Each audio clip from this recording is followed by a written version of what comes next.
And silence is a problem because it can make you invisible, and invisibility over time becomes identity. So you gradually become someone who doesn't ask, who doesn't expect, and who doesn't receive. And this loop keeps going because nothing breaks it. This show is powered by Others Over Self. Hit that subscribe button to keep training your brain.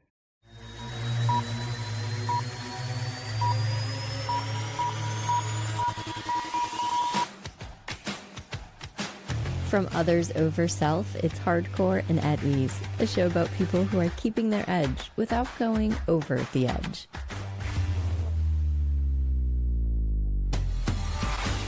I'm host Shelly Rood, and working in mental wellness, there's baseline questions that I know by heart.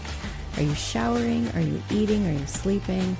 And those questions exist to assess whether someone is okay. Now, one night I realized that nobody had asked them of me. My list was empty, and today we're going to go into the caretaking wilderness, what it takes from you, why peace is not on the other side of it, and the 3 moves that can change how you're standing inside of it. This is Hardcore and at Ease. Let's back up a few years. My daughter was a few months old, and my spouse was in another depression spiral. This is the kind that comes every 2 or 3 years or so. And we were working through it together the way that we always do. Now, professionally, I work in mental wellness, so I know the baseline questions. We use these to assess whether someone is taking care of themselves. Basic things like, are you showering daily? Are you eating consistently? Are you sleeping? These are the basic things that help you tell whether a person is keeping themselves functional. Now, those questions exist for a reason, simply because they work. The problem is they tend to be asked of the one person in that room that is receiving the caretaking. Now, as the caretaker, I ran through that list for him, and he was able to answer yes to every question. He was in a good place. He was just working through hard stuff. So he was getting the support that the system was designed to give him. And that's what was supposed to happen. But then as he was answering those questions, I started to look at that list as it applied to myself. I was the one up all night with the baby. I was the one who had not found a window to shower before getting the kids to school. Here I was running on empty while managing his care, the household, the children, owning a business, all of it. His list was looking really good with check marks, and I was glad to help him get those check marks. Mine, on the other hand, needed a little bit of work. It was time for Shelly to look at herself and say, Shelly, what are you eating? How are you sleeping? Are you doing the basics? The system of support is built to look at the person who's receiving the care most of the time because they're at the greatest need. But if no one's there to provide that care, then what are we doing? It's time to take a look today at the giver. This is the blind spot that we're going to raise a flag and awareness to. This is where the wilderness lives. This is the caretaking wilderness. It does not look like crisis from the outside. It actually looks like competence. A lot of times the caretakers look like people who have everything handled. It might even look like you. So I want you to hold this image before we go anywhere else in today's conversation. The checklist was full for the person that I was caring for, and it was running pretty close to empty for the one who was doing the caretaking. Not a lot of people were able to notice or see that discrepancy, and not a lot of people asked about it. Because the one who's giving the care, you and I, sometimes we don't look like we need it. So today's talk isn't about theory. I've watched people that I love battle alcohol addiction. I've seen this across more than one relationship. I have a child with special needs. I have watched depression cycles come back around in people that I've loved for years. I've even lost someone to this. I've been on the inside of this wilderness in multiple relationships and sometimes even simultaneously. So when I tell you that the caretaking wilderness is real, I'm telling you this from the inside. Now, 2 weeks ago in episode 39, we laid the foundation for the series that we're in, the wilderness series. We covered what a wilderness is. There's 5 criteria that define it, why naming the terrain matters, and we covered why women veterans specifically are navigating wilderness situations that most leadership content doesn't address. So if you haven't heard that episode, go back to episode 39 and be sure to start there. Now, 4 weeks ago in episode 37, we went into the first wilderness type, the accusation wilderness.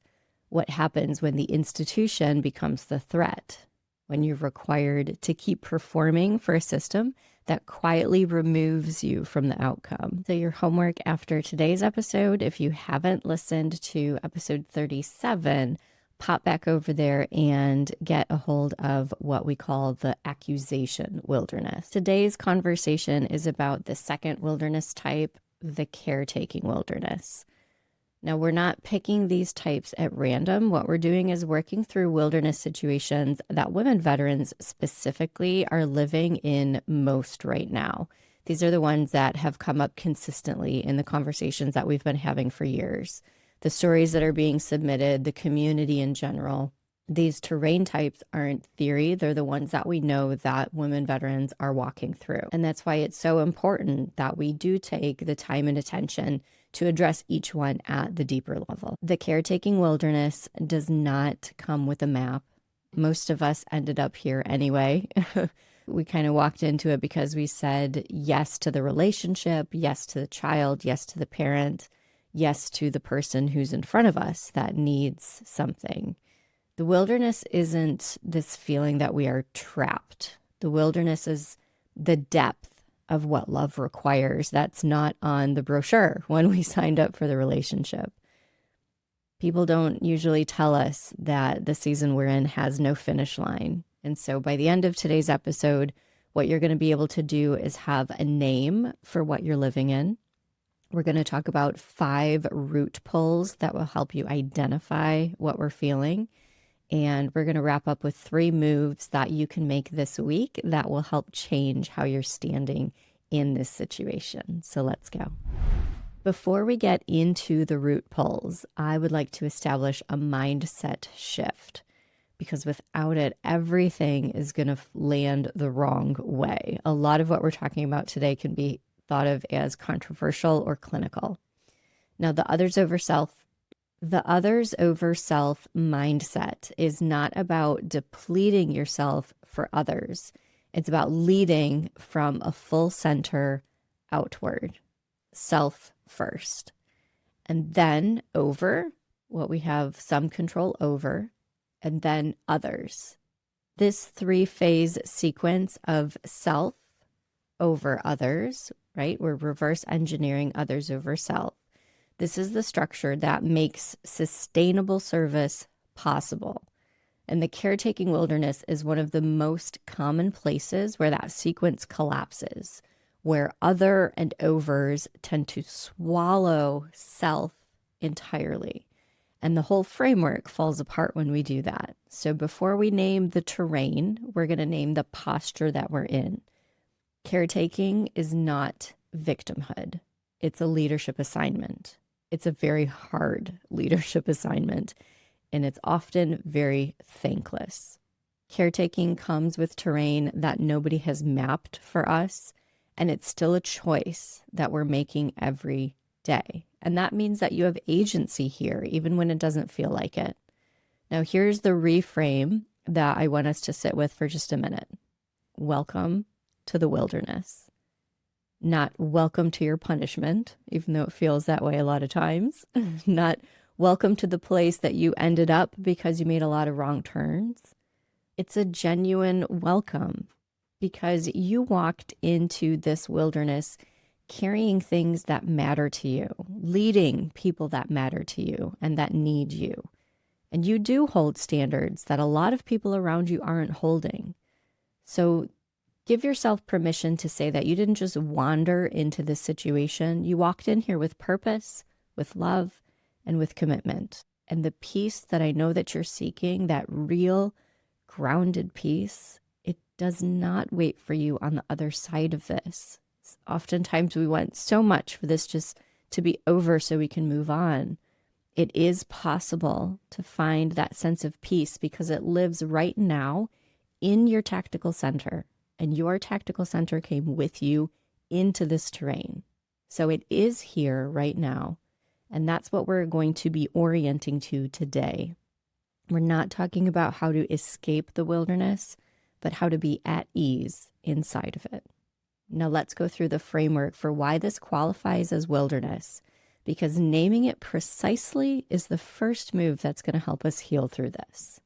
There's 5 criteria that define a wilderness. I'm going to name all 5 first, and then we're going to go through each one.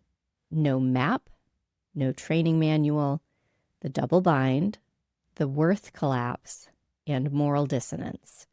5 criteria. And if at least 3 out of those 5 are true, then you are in wilderness. You're not failing, you're just in wilderness. So let's go through how every one of them is active in the caretaking season. First of all, no map.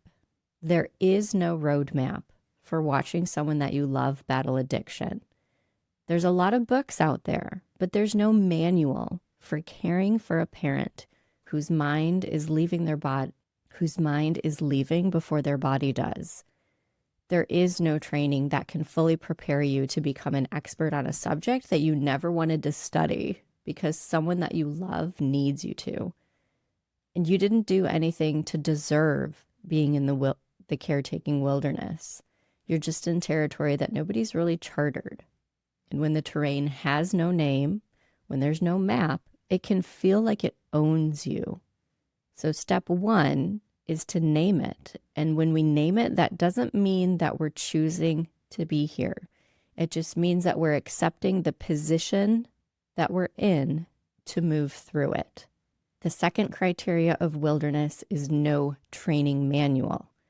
Of all of your experience and your knowledge, of all of your time and service, it brought you to this moment.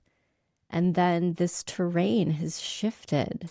And there's not really anything in the training of your life so far that's covered this specific ground. This can feel so personal, so specific, so yours.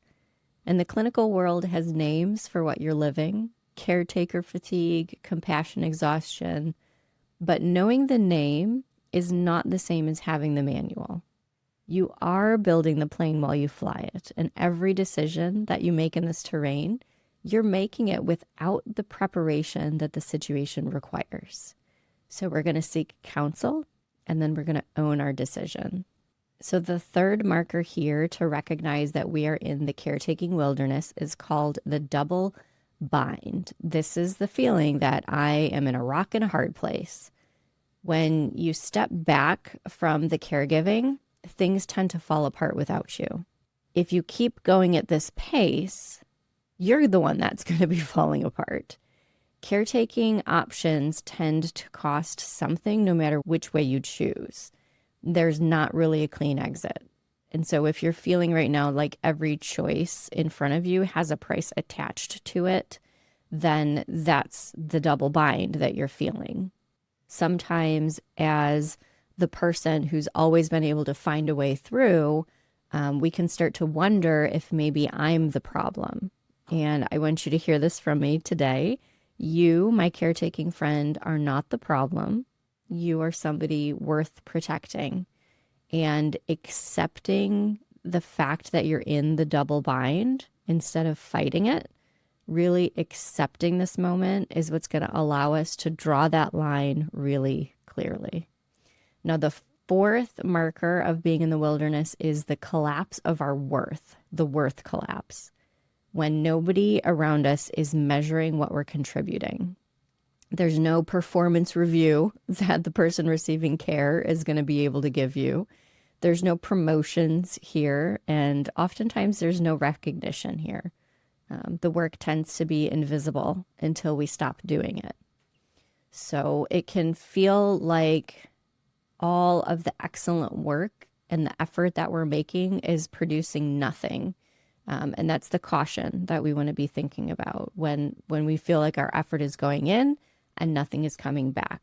When we start to feel that silence, then the wilderness is going to start whispering things like, you missed your window, you shouldn't even be here, the best of you's already happened.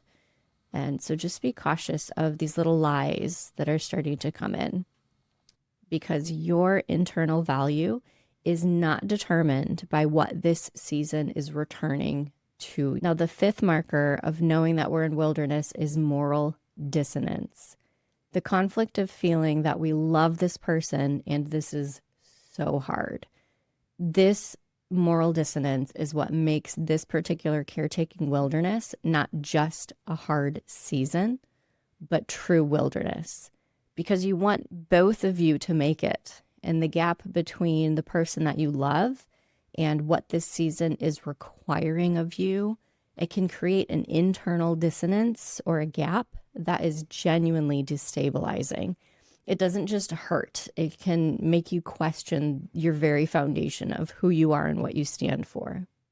Sometimes we can't even find a name for what's happening. We just know that this feels really bad. And so if you are feeling that right now, it's okay to consider it confusion, but we're going to go even deeper. And we're going to touch a little bit on moral injury and how the only move towards healing that you can make in this type of terrain is to understand the why behind what did we believe about where we are that's being violated. So those are the 5 markers to recognize that we're even in wilderness. Say them back with me. There's no map. There's no training manual. I'm in a double bind, the worth collapse, and there's moral dissonance happening. So welcome to the wilderness. You didn't cause it, my friend. You can't prevent it. You can't even schedule your way out of it, no matter how much I try. You don't have to fight it. You will be able to find peace inside of this wilderness, but you just have to know where you are.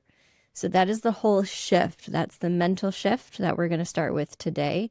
Please don't feel like you are failing. You are just in wilderness.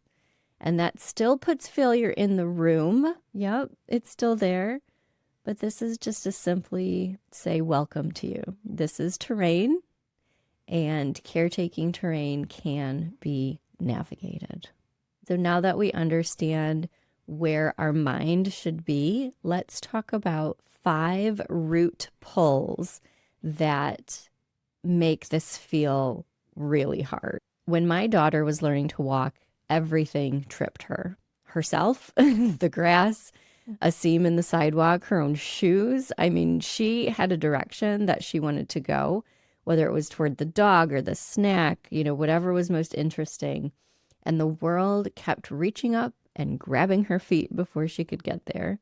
Now, from across the room, it looks like she just needs to try harder, right? Keep going. But from inside her body, there's a very real cause every single time she tripped. My uncle had a phrase for this. My uncle would say, "Turf Smurf." Anytime he tripped over what appeared to be nothing, he would kind of whisper to himself, but out loud, "Turf Smurf." So he would trip over a flat surface, just an open path, right? There's no reason to fall, but he would trip a little bit and just say, "Turf Smurf." And it was as if he had imagined this creature that would reach up from the earth and grab his foot just long enough to send him sideways. From the outside, someone might be watching and think that he's just clumsy or he's getting older, can't keep his balance. But from inside, he knew that something had grabbed him. Well, this is what a root pull is. A root pull is internal, and you feel it. Others don't always see it. But from the outside, they're watching you trip and they're drawing their own conclusions. She looks tired. She seems off. Something's wrong with her. But from the inside, you know that there's a real cause.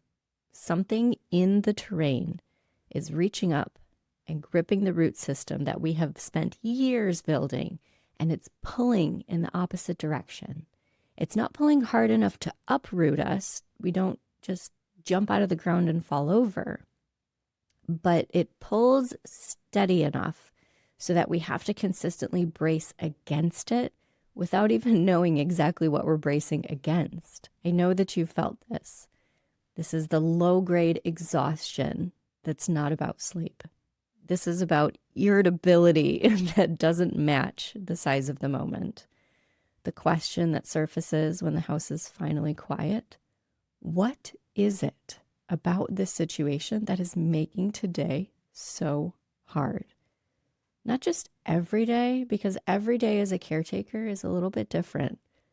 This day, what is making this day so hard? That's a root pull. And in the caretaking wilderness, there are 5 specific ones that are working on you at different times, sometimes simultaneously. And knowing which one has your foot on any given day is the difference between being able to brace blindly and moving forward with your eyes open. So here are the 5 root pulls of the caretaking wilderness. Root pull number 1, the terrain that you never signed up to study. The person that you care for brought terrain with them. Maybe it's substance use or abuse. Maybe it's a physical injury, somebody learning to walk again. And your job is to encourage them through the painful parts of rehab rather than absorbing the discomfort for them. Maybe it's mental illness, depression cycles, dementia, a chronic disease, or some self-destructive habits that bleed into the quality of life of everyone around them. You didn't choose the condition, you chose the person, but now you feel like you have to become an expert in something that you never wanted to know. I spent 5 years completing a 2-year seminary program because I was simultaneously running a business, raising 3 kids, and I had a son with special needs who was born the exact week that the world shut down in a pandemic. I did not plan to become an expert in special needs advocacy. I didn't plan to learn about developmental timelines or IEP negotiations, but I became an expert in this field because my son needed somebody who could understand that in order to care for him best. You learn the terminology, you show up for the appointments, you figure out who to call, what to ask, and how to fight for what your person needs in a system that's not designed to make it easy. That expertise is real, and the clinical world has a name for it: lived experience. It carries weight, significant weight in professional settings. So you need to give it that same weight in your own assessment of yourself. You're not stumbling through this. You're building knowledge in real time, under real conditions, in terrain that nobody chartered for you in advance. So study the terrain the way that you have studied for the most demanding role that you've ever had. We're not doing this to fix the condition, but to understand it well enough to protect both yourself and the person in your care from what you don't even know yet. And here's the harder truth that belongs in this particular root pull. You can become the most educated, most prepared, most attentive person in this terrain, and the outcome is still not yours to control. The person in your care has agency, and God has a path. Your job is not to determine where that ends. Your job is to show up well inside of it. And those are 2 completely different assignments. So now that we understand the terrain itself, let's talk about what it does to the relationship, because the second root pull can come at us as a surprise. Root pull number 2, the line between caretaking and enabling. This is the line that is almost impossible to see when you are the one who loves them. Caretaking looks out for the best interest of another, even when they can't see it themselves. It separates the person from the behavior. It loves the person while rejecting what harms them. And it says, I see you and I'm not going anywhere. And I'm not going to let you stay here. On the other hand, enabling. Enabling protects someone from the consequences of their own choices. It looks like love and it feels like love. And it almost always is motivated by love. But it removes the friction that creates growth. And so here's a concrete example. Someone is recovering from a serious physical injury, and you can stand at the edge of what hurts and you can say, one more step. Or you can allow too much rest. You can absorb too much discomfort on their behalf, and you can slow the physical recovery in the name of care. Enabling does not always look like permissiveness. Sometimes it looks like protection. That just goes one step too far. Now, the same principle applies to someone in an addiction cycle. I have walked alongside people that I love through the process of recognizing alcohol dependency and attempting to seek help. My sister has self-detoxed multiple times in unsafe conditions. I've watched her do it because she insists that she can handle it on her own. Now, she's also been through multiple rehab facilities and medical detoxes. When I went through a custody situation that required witnesses to testify about my ex-spouse's drinking, 3 people who knew the truth refused to show up in court for me. I understand now that some of what I did during those years was caretaking and some of it was enabling. The line was almost invisible to me at the time because I was the one who loved him, and love makes it really hard to see the line. Your job is to love the person and reject the behavior. Those two things are not in conflict. They are both required. The person and the behavior are not the same thing, and holding this distinction is what makes the care sustainable. Now, here's the layer that most people never name: trauma bonding. Trauma bonding happens when the cycle of harm and repair in a relationship becomes the attachment itself. The crisis, the chaos, the reconciliation, and the calm, and then you're back into the crisis again. If you've lived inside of that cycle long enough, then the bond that formed in the hard moments, it can feel more real than any bond that's formed in the good ones. This isn't weakness. This is how human beings are wired under pressure. Your nervous system learns to associate intensity with connection. And the danger, my friend, is that trauma bonding can make enabling feel like loyalty, and it can make holding the line feel like abandonment. So if you find yourself unable to step back, even when the situation is clearly harming you, then please ask yourself whether you're holding on out of love or out of the bond that formed when you were in the fire. Knowing the difference is the first step toward choosing which one that you're willing to build on. The signal that you've crossed from caretaking over into enabling is this: your own well-being is being sacrificed.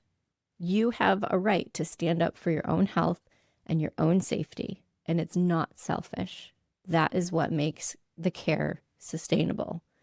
I had to talk with a woman veteran recently who shared with me a time when she needed to be hospitalized, and when her husband came, was under the influence, and he was not a supportive care person for her at that time, and he had to be removed from the hospital. I love her for being in that moment and recognizing that he is not in a place to care for her when she needs care, and for standing up and having him removed from that situation. Your own health and safety is not selfish. It honors the agency of the person in your care, because what happens when you absorb every consequence for them, you quietly remove their opportunity to choose differently. In that instance, the husband could not deny the harsh reality that he either had to change his behaviors or care for his spouse. He wasn't able to do both at the same time. So now that you understand the terrain that you're studying and where this line is between caregiving and enabling, Let's go a little bit deeper. Root pull number 3 is the one that does its damage in complete silence. It's the 1,000 small silences. Now, at some point, you might have stopped asking for things. The wanting didn't go away. It just went quiet because when you ask, it starts to cost more than it returns. So here's how this happens. You work really hard on something, nobody acknowledges it. So your heart breaks a little bit. You lower your expectations, and then you lower them again. And eventually, you stop expecting anything at all. And this disappointment, it can trigger silence. And silence is a problem because it can make you invisible. And invisibility over time becomes identity. So you gradually become someone who doesn't ask, who doesn't expect, and who doesn't receive. And this loop keeps going because nothing breaks it. What we allow to continue will continue. And silence is the most allowed thing in the caretaking wilderness. So here's what this looked like in my own life. When my son was 4 months old, I accepted a promotion that required our household to move while my spouse was deployed.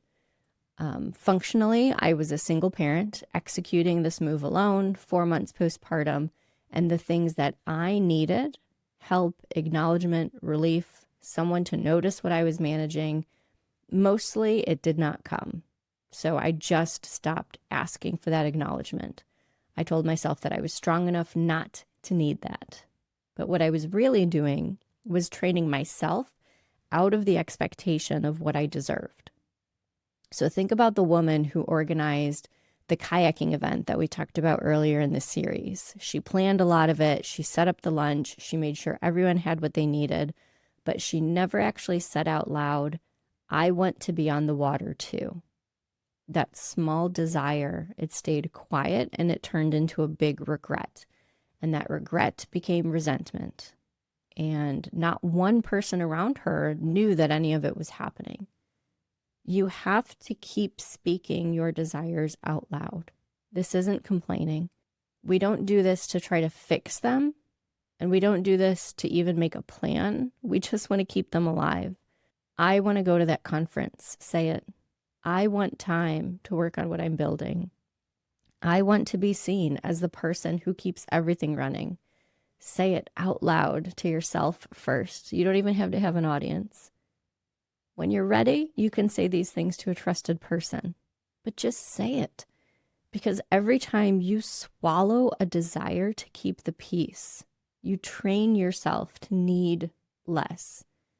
And I'm not talking about selfish needs like a new purse.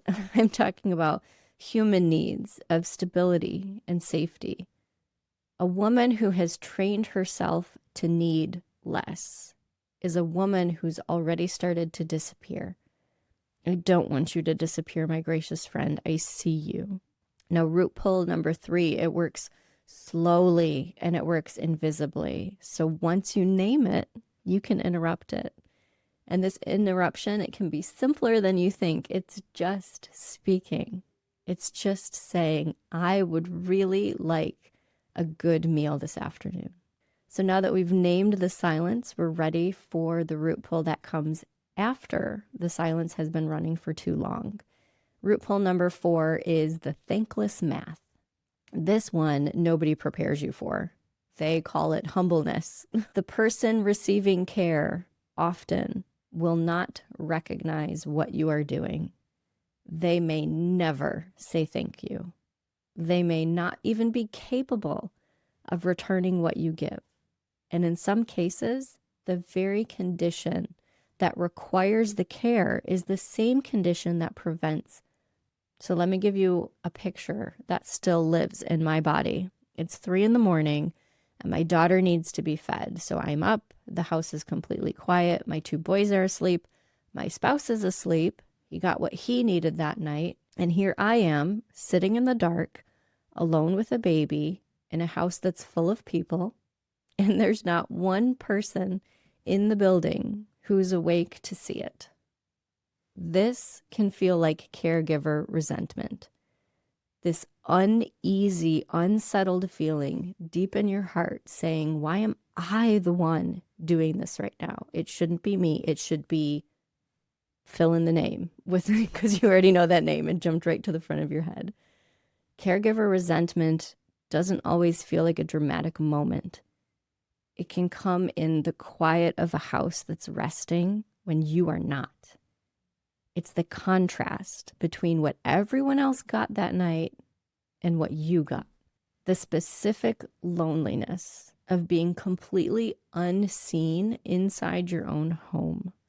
It doesn't start as resentment. It starts with something that we can't quite name, somewhere between I just feel sad, a little bit bitter, I'm just really tired. If you don't name it and address it, it's probably going to get worse. When you can say the phrase caregiver resentment, I'm experiencing caregiver resentment, then it can become this filter through which you can see everything in the relationship. And then the small thing can be measured against that 3 a.m. feeling. A loved one in a depression cycle can't always see what you're carrying. Someone in active addiction is not in a position to acknowledge the impact that they're making on the world around them. When I needed witnesses to testify in court about what my child was being exposed to, 3 people who knew the truth declined to show up. They valued their own comfort and safety over a child that they claimed to love. I had poured years into those relationships. Those were not friends. That thankless math felt really brutal. Now, caregiver resentment is the cost of thankless math that goes unnamed for too long. It's not a character flaw. This is what happens when you keep giving without refilling and without telling anyone how empty your tank is or how low it's running. If the love and affection of another person were sufficient to equal what you're pouring out, then this wouldn't be a wilderness. It would just be love, right? I give some and you give some and I give some and you give some. That's not what we're talking about with caretaking. Caretaking tends to be a pouring action, and you have to be the one to refill your own tank.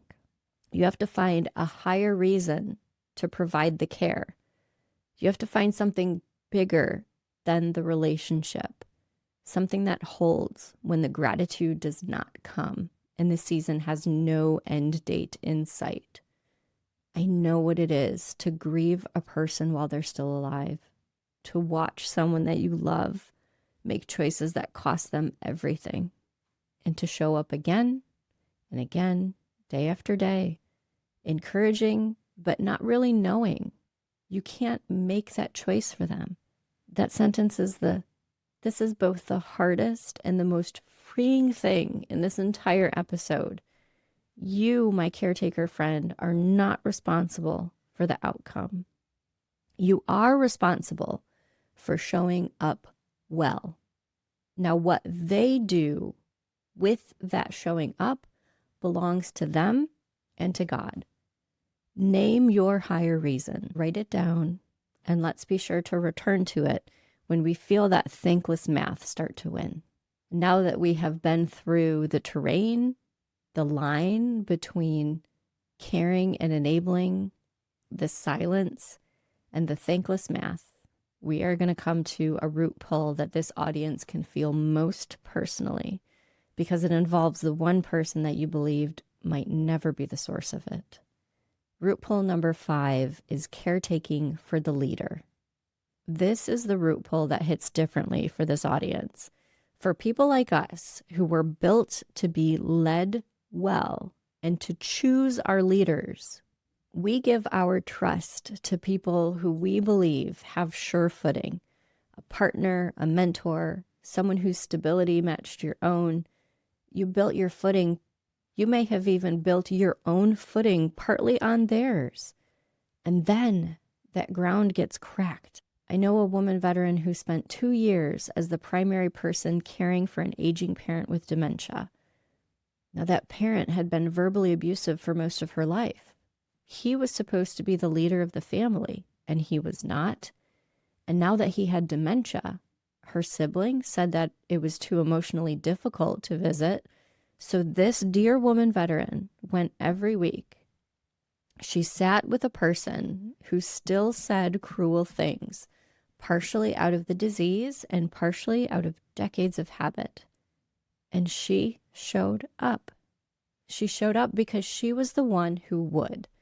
She wasn't there because it felt good. She was there because the person that she wanted to be showed up even when it cost her. She had made peace with the outcome being outside of her hands. And that is a clear, visible version of this root pull. But it also shows up in marriage, in partnership, in the dual military dynamic, where the woman's career quietly shadows the man's without ever explicitly deciding that that was the arrangement. In my first marriage, I moved states, I changed units, I restructured my career around choices that were made without me being consulted. My military service was real, my rank was real, and still, the default assumption, his career first, her career second. It operated like gravity. Nobody named it. It just was. And that is a root pull. It grabs you before you even see it coming. When the person who is supposed to lead fails, when the depression cycle deepens, when the addiction escalates, when the partner who is supposed to be your anchor needs you to be theirs, you lose two things at once. You lose your own footing, and you lose your faith in the person that you built your footing on. And so you do what your pattern tells you to do. And here is where the wildflower framework matters. Some of you take over immediately. You're effective. You also seethe quietly because you shouldn't have had to. Some of you adapt, restructuring our expectations, absorbing the gap. You can sustain the relationship longer, and you also lose yourself in the process. Now, some of our wildflowers, we reach for community and we pull others into the weight of the situation. We find support, and we also risk spreading the wound wider than it needs to go. None of these responses are wrong. They are patterns, and every pattern has a cost in this terrain. The goal is to know your pattern so that you can catch the cost before it runs you. Caregiver resentment in this root pull is tangled with grief. It's not just the grief of the hard season, but the grief of the what if.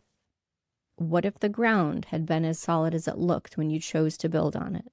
You may have built your life, your plans, your sense of the future on the assumption of this person's stability.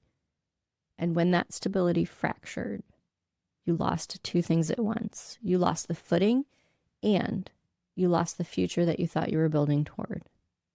You are allowed to grieve what you thought this was going to be. That grief does not make you disloyal. It does not mean that you love them less. It means that you are human. And then you set it down long enough to take the next step. Because the path is still unfolding. The outcome, what this relationship becomes, what this person chooses, what God does with all of it, it's not yours to determine. Your job is to stay rooted in who you are while that path unfolds. That grief, it doesn't get a funeral, but it can be carried with peace. So now that we've walked through all 5 of the root pulls, we're going to name that trap that lives underneath all of them. Because there is something here that's making every single one of them worse. Here's the danger that we don't get warned about. Because this is where most people can get lost and we don't even know it. It's survival mode. You just buckle your head down, man, one foot in front of the other. We just get through this season just until things stabilize, just until things finally get better. And that season becomes a year. And that year becomes 5 years. And that situation becomes the new normal. And you are still in get-through-it mode with no finish line in sight. Still braced, still waiting, still treating a long-term terrain shift like a short-term emergency. I know what it's like to be in a season with no finish line. I have a special needs child. There's no graduation date. on when that care is going to end. An addiction cycle that can span years with no closing chapter. Depression cycles, they come back around. What if it's clinical? What if it's hereditary? That calendar, I wish I could just put on there, oh, Thursday is going to be hard, but I can't. And so we can get stuck in this idea of survival mode. It's a trap. It can keep your head down when you need to be looking up. It can keep you in crisis posture when the terrain really requires a long-term, long-game strategy. It can prevent you from being at ease inside your own life. And a woman who cannot be at ease inside her own life is a woman who is going over the edge. And going over the edge, it does not serve her. It does not serve the person she is caring for. It doesn't serve anyone. The caretaking wilderness is not a sprint. My friend, it's a terrain shift. The goal is not to outlast it. The goal is to be fully ourselves inside of it. Hardcore in pursuit of what matters, at ease in who you are. Even here, especially here, the caregiver terrain wilderness is crazy. Survival mode and navigation, it can look the same on the outside because both people show up and both people do work, but the difference is what happens on the inside. Survival mode braces you for impact. But when we navigate, navigation moves with intention. Survival mode is just waiting for it to be over, but navigating accepts that this terrain is here and we're building a life inside of it. Peace is not waiting on the other side of this season. Peace is available right now. I know that can be hard to hear, but right now, in this season, in the middle of it, you can stop fighting the terrain and you can start to just move through it. And this is the whole shift.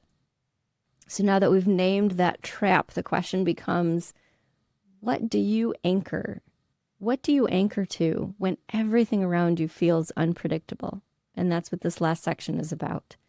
Staying rooted. So how do you do it? How do you stay yourself in a season that's actively pulling at the edges of who you are? It's your tactical center.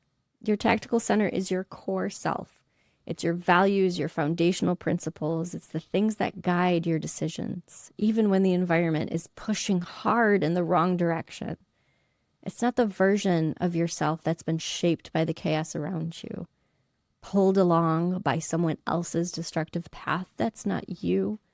It's not the version of you that's accumulated over years of silence and accommodation. I'm talking about your actual center.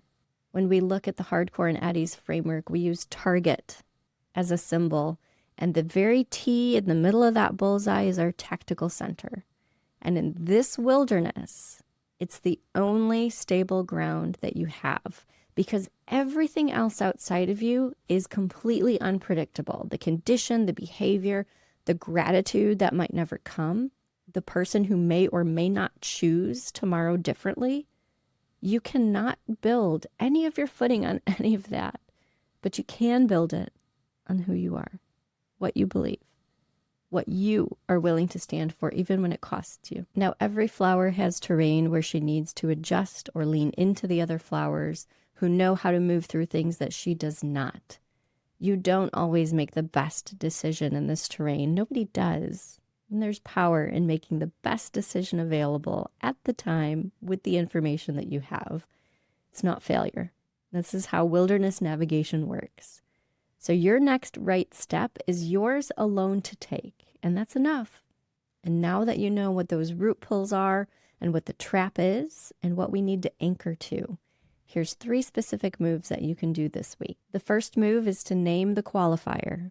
Write down what you are navigating, the specific condition, the specific behavior or situation, substance abuse, a physical injury, mental illness, depression, chronic disease. Just name it plainly, and I don't want you to soften it. I know this can be hard because it feels like labeling, but you will find so much peace just by starting here. And then I want you to spend an hour this week studying it from the outside. I don't want you to think that we're trying to fix this. I just want you to learn how to understand the terrain well enough to protect both yourself and the person that's in your care from things that we don't know yet. Give yourself credit for the expertise that you're already building and hold it with open hands, because you are becoming an expert in terrain that's ultimately not yours to control. And that's a different kind of mastery than we're used to. Learn to hold it that way. The second move that we're going to make in the caregiver terrain is to check the line. Ask yourself, am I caretaking or enabling right now? Is my own well-being being sacrificed? Is the quality of my life bleeding into this terrain in ways that are not sustainable? Because that's going to show you pretty quickly that there needs to be a limit, just one. Pick one limit that you need to set or reset this week. Until you have that limit, then you're going to find yourself floundering around and bleeding out in ways that are not going to be sustainable. Sometimes the limit itself is the gift. It can help you restore your safety, and it can restore their agency. It reminds them that they're not helpless. It gives back what over caretaking can quietly remove. Now, your third move in this wilderness terrain is to name your higher reason. Write down why you are doing this, and it has to have nothing to do with whether or not this person thanks you for it. Make it bigger than the relationship. Make it something that holds when the gratitude does not come, when your outcome is unclear, or when the path is going to go somewhere that you don't plan. I am doing this because the person I want to be does not abandon people in their hardest season. I am doing this because my integrity is not contingent on their choices. I am doing this because I promised. I am doing this because this is what faith looks like when it costs something. Write that down and read it when that thankless math starts to win. But remember not to sacrifice your safety. Hold that outcome very loosely, because you showed up, my friend. You chose love. And what happens from here, it's bigger than hands that are yours. We're not resigning to the outcome. We're gaining peace about the outcome. As we wrap up today, I want to leave you with one more thing, and I want you to use this one.